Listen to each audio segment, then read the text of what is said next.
এবারে NSG commando operation শুরু করলো সন্দেশখালীতে।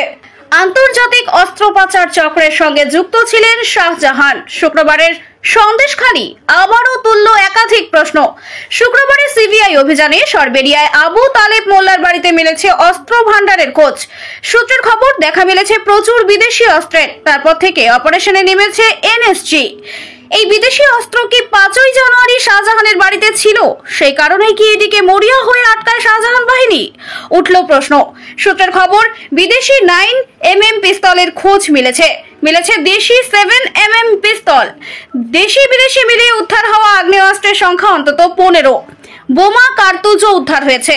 ওয়াকিবহাল মহলের ধারণা, বিদেশি অস্ত্র থাকার অর্থ আন্তর্জাতিক অস্ত্র পাচার চক্রের সঙ্গে যোগ।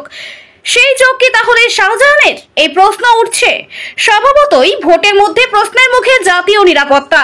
এই অস্ত্র কোথা থেকে কেনা হয়েছিল? এই অস্ত্র পাচার চক্রের সঙ্গে কি আন্তর্জাতিক সন্ত্রাসবাদী সংগঠনের যোগ রয়েছে? শাহজাহানই বা কিভাবে জড়িত? কিভাবে হয়েছে অস্ত্র পাচার? শাহজাহানের বাংলাদেশের রোহিঙ্গা ক্যাম্পে যাওয়ার সঙ্গে কি এর যোগ আছে?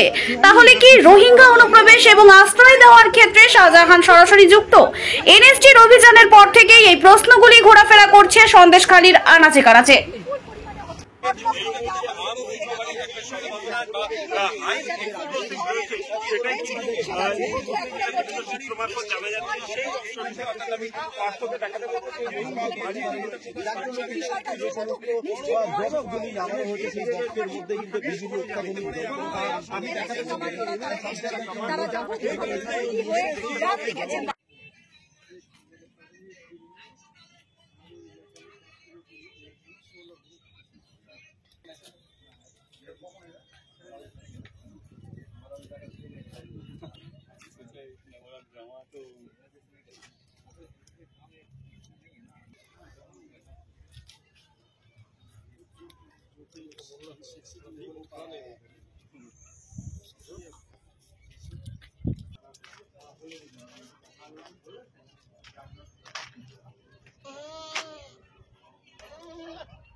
इसके लिए ये समस्त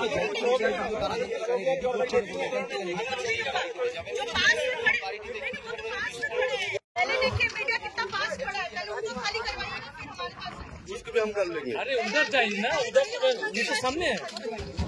कौन सा? हाँ,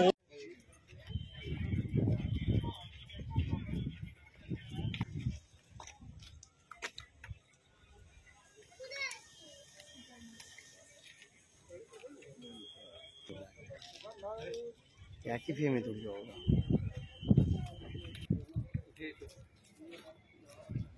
यहाँ से कुछ मिल रहा है? कहाँ गया? उधर कहाँ चला गया?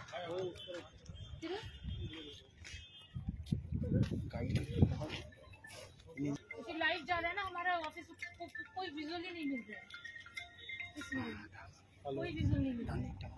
नहीं वो वाला विजुअल ছিলাম আবার ওইখানে কোনো ছবি পাচ্ছি না, কমান্ডো যেতে দিচ্ছে না, সেখানে দাঁড়িয়ে আছি।